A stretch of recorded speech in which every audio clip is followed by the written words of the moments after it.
With Dr. Martha J. every Sunday at 5:30 p.m. In Dominica and the rest of the Eastern Caribbean, it is 5:30. We go across to Martha J to bring you the next scheduled program, La Habitille. Martha J, good afternoon. Good afternoon to you, sir, and thank you so much.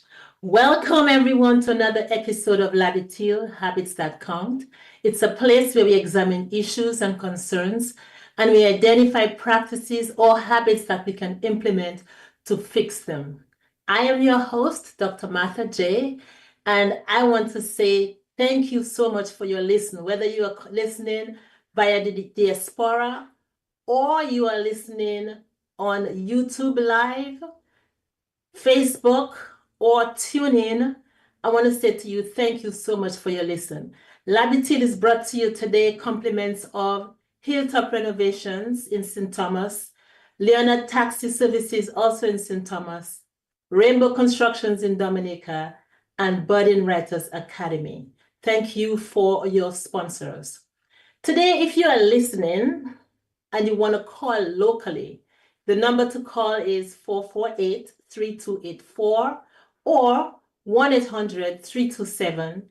Or if you want to call and you're in the diaspora, you can call 305-432-9744. Thank you again for your listen. First off, I want to begin by saying congratulations to all those of you who won awards during the Independence celebration, whether you won a competition or you were an awardee of the government, you were one of the honorary awardees. I want to say congratulations to you on a job well done, and I am glad that you were able to get your flowers while you lived. Today we are discussing kidney care. The United Nations is addressing diabetes during the month of November, but I decided that if we understand or became knowledgeable on how to care for our kidneys, diabetes will always be part of the conversation. So according to the United Nations and the International Society of Nephrology, their statistics on kidney, they indicated that 1/10, or I'd rather say 1 of every 10 people, or 10% of the world's population worldwide actually suffer from some degree of kidney disease. To avoid kidney disease, we must focus on kidney care or kidney health. And today, to help us learn more about how we can care for and cherish those two little nuts that we call our kidneys, we have with us nephrologist Dr. Pearl James, who is currently assigned to the Dominica China Friendship Hospital, formerly the Princess Margaret Hospital, as a consultant neurologist, where she applies her expertise to provide high-quality care for her patients.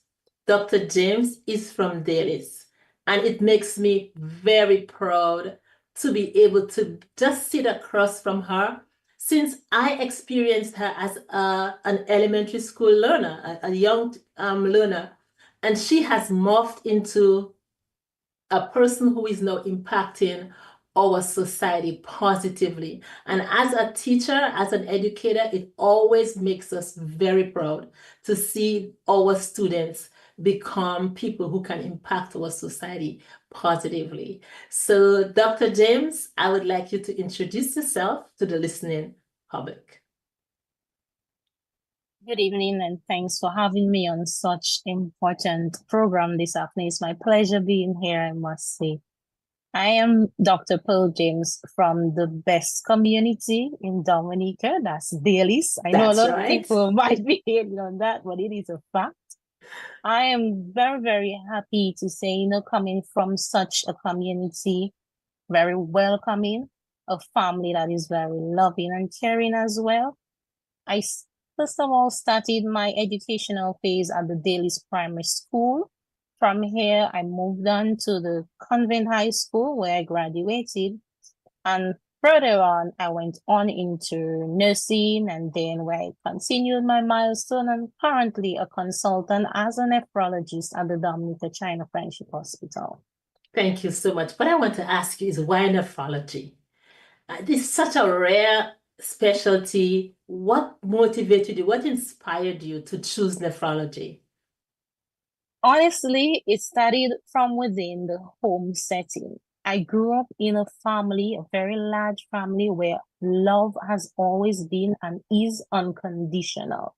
So I started off, of course, with that caring aspect for people, my relatives, my neighbors within my community setting. I always showed love and how I could assist people in all sorts of ways. I recall myself going across the elderlies and carrying buckets of water like we used to before, helping them clean their homes. So all of this is what really grasped me into that aspect of caring and love for people. While as time went on, of course, I went on and I studied where I became a registered nurse.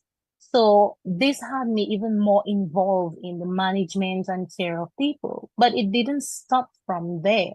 Apart from just working within the hospital setting, I worked within the community. So I was in the Riversary community at the time.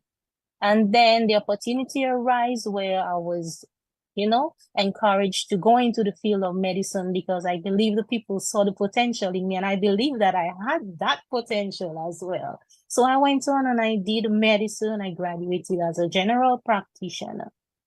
Coming back home during my vacation period, it did not stop there. I always continued working what we call at the time sessions, or when the opportunities arise, working as a nurse. So I've always been engaged in the field. However, what drew my attention more to nephrology was the rising concern of diabetes and high blood pressure that I noticed among my people, and these are non-communicable diseases. So because of that, I said to myself, you know what? If I remain as a general practitioner, it means I'm going to be bouncing into all different fields because I'm to cover everything. But focusing on something particular in my life, I kept wondering. And I really wanted a specialty that there was nobody at the time in Dominica. So I decided, okay, what can I really do? Urology was offered, but I was told that there's one person who just grabbed that opportunity ahead of you. I'm like, oh no, if somebody has it, I do not want it. So I thought back, I'm like, look, we have so many diabetics, hypertensive. What can I do? What can I get involved in to actually help? So I said to myself, how about going into the clinical aspect of it? So I decided, you know what, let me choose nephrology. I chose that, and to date, I must say I haven't regretted it. I studied at the University Santiago de Cuba, and this is where I completed my study as a nephrologist. So during that time of my programming, it got me further involved, of course, in people with kidney disease and how I can care for them and how I can assist them, educating them and help them prevent such terrible disease. Awesome. Thank you so much. And that's why today I want us to focus on kidney care, because I know probably we will get an opportunity to talk about kidney disease later on.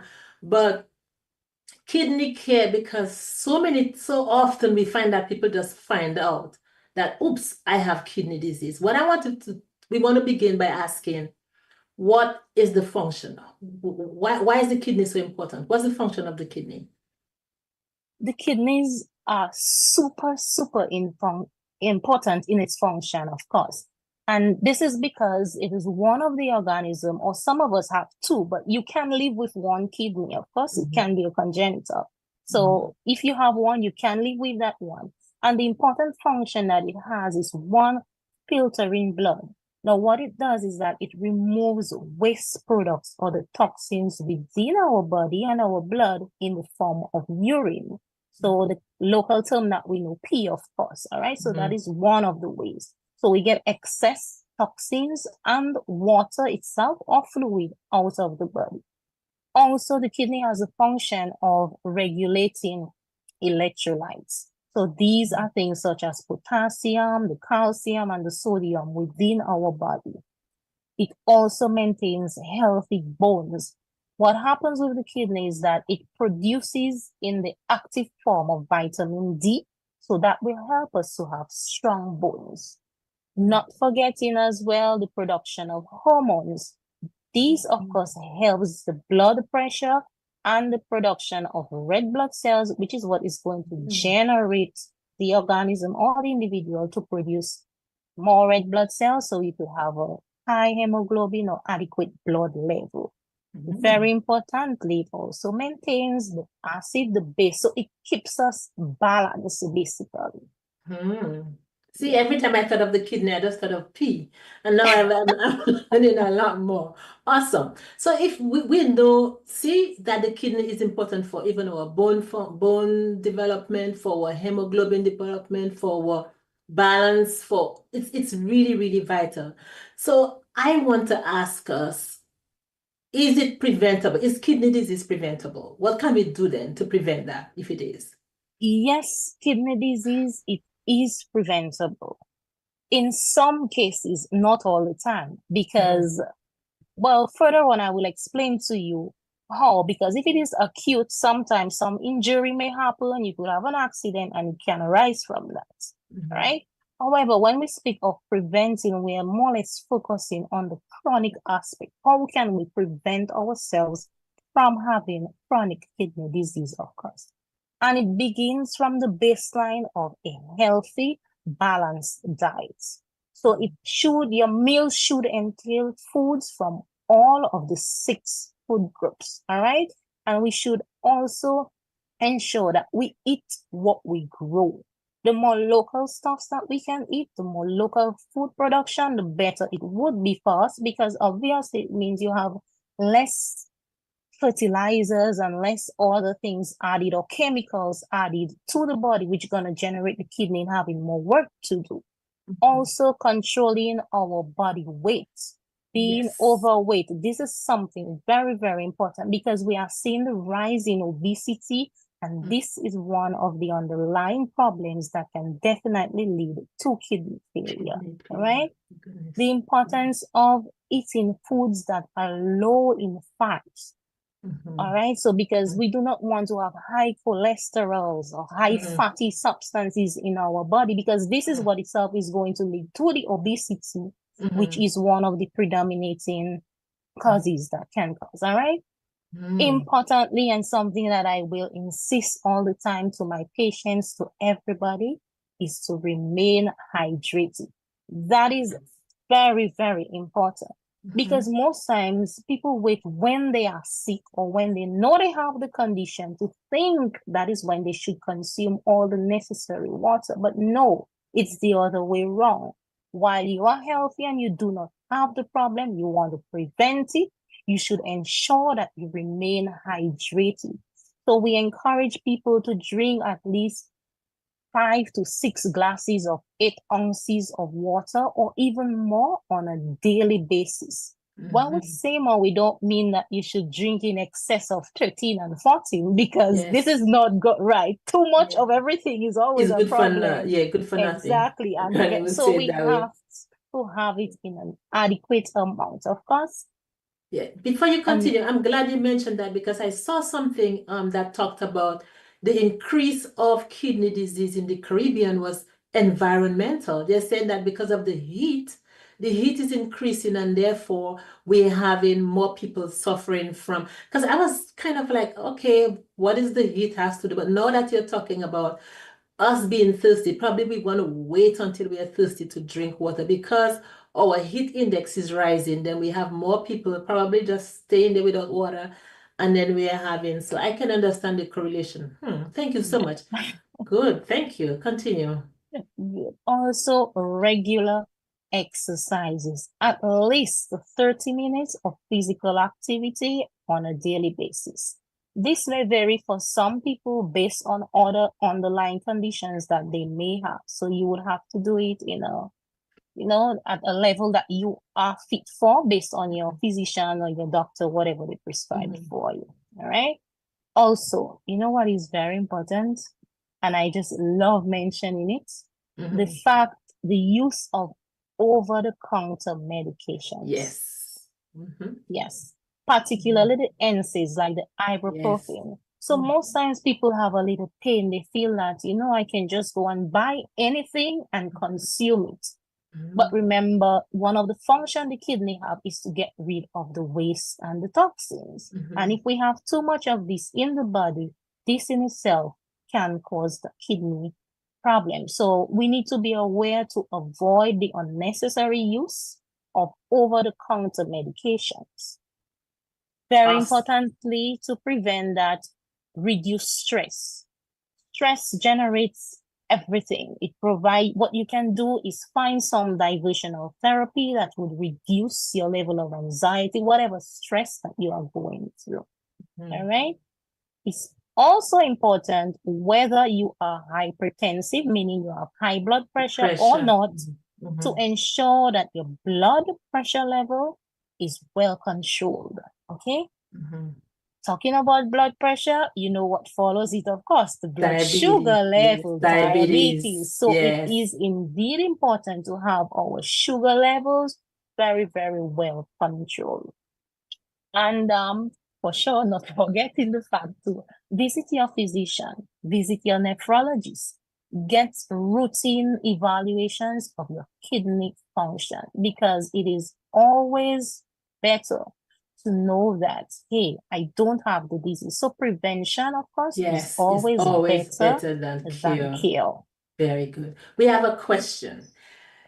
Somebody asked, Rosalind Nicholas Carbon asked, can kidney disease be reversed? Okay, it depends. So this is where we will have to define really and truly, when we speak of kidney disease, what is it really? So we have what is called acute or the chronic. The question in relation to this is whether it can be reversed is yes, if it is in the acute phase. All right? So if it is in the acute phase, it can be reversed. Right. But if it's in the chronic phase, it cannot be reversed. So what would acute be then? What would acute be? Acute defines where someone has a decrease or deterioration in the kidney function within a very, very short space of time. It can happen within minutes. For example, if someone found themselves in an accident, they had massive blood loss, that can happen. Okay, it can happen within hours, days as well, but less than a 3 months period. And for sure, once treated on time, it is indeed reversible. So the person has that tendency of regaining the normal kidney function again. That's the acute. Awesome. Thank you so much. Okay, let's see if we have any more questions. But I'm learning a lot, and the reason why I really wanted to have this is because I wanted people to understand that we don't always, so many things we can prevent. And then we find ourselves after the doctor said to us, oh, we've lost some kidney function. That's when we want to go in that mode of trying to get things fixed up. I know you spoke about balanced diet, making sure we have a balanced diet. Talk a little bit about our salt intake. Well, on a daily basis, by right, we should not consume no more than 6 grams of salt or sodium. Okay, so in common cookings, we may think that we are not using the plain salt as is the sea salt, but a lot of the ingredients, the content within, which is hidden and written as sodium, this is what the salt is.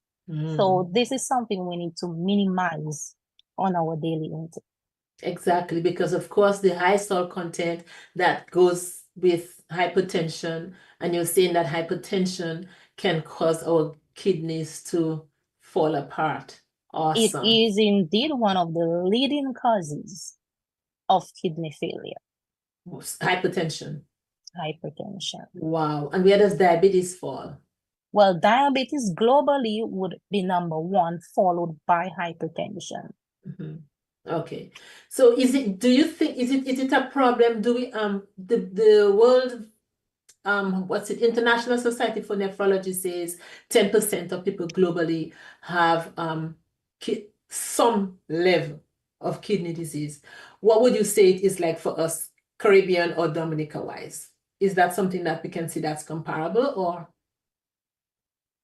Yes, well, I don't have the actual statistics because within Dominican, so it is not like recorded to say and placed out, for the. But if we speak internationally, of course, it is indeed a serious concern. It is, right? And the reason is that because when we look at the American Nephrology Society, they did indicate, or statistics surveys have shown that the burden that there is on kidney in 2023, they have a total of about 850 million people who are affected with chronic kidney disease.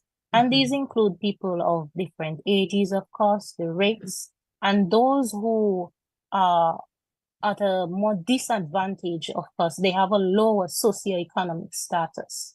The reason why it is of a concern as well, the treatment for it is very costly. So a lot of people, they are unable to meet the financial aspect to get the treatment required. Very important, of course, is the extensive impact that it has on our health or the well-being of an individual who is living with the disease itself. Because for most people, it changes their personality, their perspective of how they see themselves. Some people see themselves as less than others, more unfortunate. So it has that impact. So all of this is why it is of concern. More so too. And what is very sad is as many as 9 out of 10 adults do not know that they have chronic kidney disease. So That's it is right. something silent, basically. Very, very silent. Yeah, I saw that. So yes, it is silent. So yes, we are dying slowly. That is what it is saying, and we are not aware. All right. Facts have shown to us, of course, that even at the age of 65, you are more vulnerable. That is because, yes, there are changes that we don't have control over. So it is called physical. As we age, of course, our organs will deteriorate, right? And significantly in men as compared to women, women have a greater prevalence as compared to men. It's close in number. They're about 14% in men and 12% in women. But yes, the women have more. The global incidence, of course, Marcella, which this is what really caught my attention, right? The numbers that we had, for example, in 1990, global incident cases, it's based on statistics. We were informed that we had about 7.8 million people diagnosed with the condition or living with it, right? And by 2019, that doubled to 18, almost 19 million people in 2019. Now, within that year, in 1990, that was way gone by, of course, the chronic kidney disease was placed at number 36 as the cause of death. Now, when we get into the statistics for 2017, this shows, of course, further increase. So there was a total of about 1.2 million people now being affected with the condition, all right? And it actually rose in number. So it was placed at number 12 as the leading cause of death. So this is very alarming, of course. So as a result of that, it has already been predicted that by 2014, chronic kidney disease will be the 5th leading cause of death. We hope this is not going to happen, but based on statistics, this is what the prediction is. Wow, and I'm happy you mentioned something. It says that people find out that their kidneys are failing or they have kidney disease after they've already become chronic. a lot of times. So what I wanted to ask you, how can somebody tell if they're on the cusp of kidney disease, or are there any symptoms that they can use as warning signs, or and what steps can they take? To begin with, it's important to know that there are risk factors associated with the disease. These risk factors include, for example, diabetes mellitus, hypertension or high blood pressure, the obesity, age factor, people above the age of 60 years, people with heart conditions or heart disease, people with family history of chronic kidney disease or kidney failure, even people who have had history of acute kidney injury. Because if this in itself is not treated and corrected on time, it can now lead to chronic kidney disease. And of course, the bad toxic habits of smoking and use of tobacco and alcohol. So these are some of the risk factors that would have been associated. Now, like I said earlier, in the early stages, because chronic kidney disease has 5 classifications, stages 1, 2, 3, 4, and 5. The higher number, the more complicated or the worse. That's what it signifies. All right. So what you find is that people may have the condition and they don't have any specific symptoms relating to it, or they are not aware. Again, it's silent. Now, depending on the severity, so usually at that time, the individual has gotten to about where they have lost at least a moderate amount of their kidney function, where depending on that, they may present with things such as the need to vomit or nausea. They may have vomiting episode, loss of appetite, fatigue or weakness, loss of weight. They may urinate more often or even less. Some may even have mental decrease mentally. The sharpness, the level of sharpness may decrease. Some may experience muscle cramps. Some may experience swelling of their feet, their ankle, dry, itchy skin, sleep disorders. There's a lot. Even the high blood pressure that is even difficult to control. Some may have shortness of breath.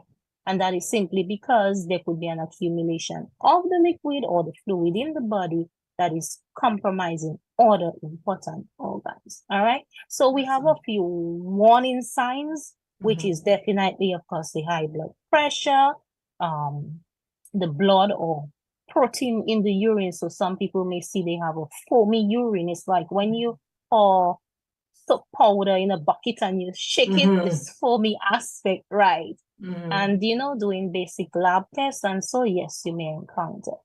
So in steps of how we should is to, first of all, know what these risk factors are. And as we mentioned earlier, how can it be prevented? The same thing with your balanced diet, staying hydrated, exercising, know your underlying conditions, avoid alcohol, avoid the smoking, the vaping, whichever name you wish to call it. Yes. Awesome. I know somebody else has another question, but I'm gonna ask that question. Chandra Baron asks, at what stage do you find yourself on dialysis? Very interesting question. This is a challenge, and it also has to do with the individual and what is presented at the time. Like I mentioned, the classification that we have, or the staging, we have 5 stages, of course. However, somebody may be at stage 4, all right, which is the window to stage 5, the last stage, or the dialytic stage, and may require dialysis simply because this individual may be presenting with blood pressures that are uncontrollable despite the use of medications. They may have difficulty in sleeping. Their toxin levels may be relatively high. Their blood sugars are uncontrolled. They may have swelling of their feet, which lead to difficulty breathing. They cannot walk. Their blood levels are extremely low. So we may have people, or someone could be at a stage 4 and not on dialysis, or even at a stage 5 and not yet on dialysis. So it depends, of course, not just because you are stage at 4 or 5 or 3 or 2 or 1 that you automatically commence dialysis. It has to do with the symptoms associated and the baseline management that just cannot be controlled. Then dialysis is initiated for a person. Awesome. Guess what? I suspect we could speak for the entire day, but our time is up. So I want to remind people of the steps that Dr. James says that we can use to prevent the habits for preventing diabetes. She said, keep fit and avoid stay in one place. In other words, move, control your weight. She says, make sure you have a healthy diet, avoid the excess salt, check and manage your blood pressure, check and manage your sugar level, drink enough water, abstain from tobacco. She said also avoid over-the-counter painkiller medication. Check your kidney function. Go see your doctor. Check to see, and I think it's a simple blood test or a urine test sometimes to check that. And of course, decrease your stress level. And I want to add, one of the ways you can decrease the stress level is by increasing your sleep hours.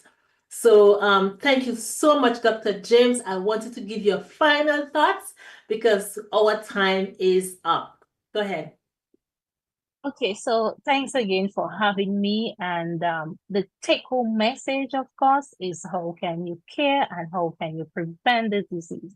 So to repeat, stay hydrated, exercise, eat a balanced diet, follow up with your physicians, review on a daily basis your consumption of water, control your blood pressure. If you're diabetic, ensure that your glucose levels are well controlled, sleep sufficiently, take adequate rest, of course. Yeah, these are a few of the tips, and I would encourage people to please, this is not a joke, it is something very serious, and as we have seen, the incidence is rising. So take full control of your kidneys and don't allow them to control you. Awesome. Thank you very much. And I just want people to remember your kidneys you need for your hemoglobin level, for your bone function, for all those important things, for your car wash. The car wash of your body is your kidney. So please, we need those two little nuts. Let's take care of them if we still have two of them. And I just trust that you learned something today. And guess what? If you have more questions, you can go ahead and ask them like you did on Facebook, and we can ask Dr. James to answer them. She will answer it in a voice note for me, and then add it to the podcast version.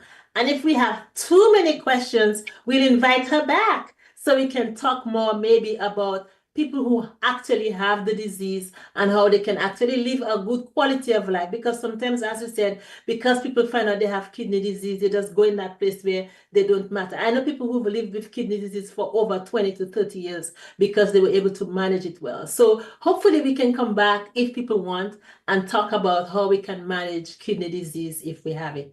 Thank you again, Dr. James, for coming. I really appreciate you for two reasons. I watched you grow up, and you from Dailies. And of course, I just wanted to be the one to have you smile across the camera. Thank you so much for doing that with me. Folks, you've been listening to Labitil. Thank you so much for your listen. Next week, we will be talking about mental wellness or mental health. And probably later in November, we might have Dr. James again. It depends on what you want. Meanwhile, I want to say to you, show kindness to someone. Plant a seed, it will grow. I am your host, Dr. Martha J, and I just want to say to you, thank you again for your listen. Bye-bye.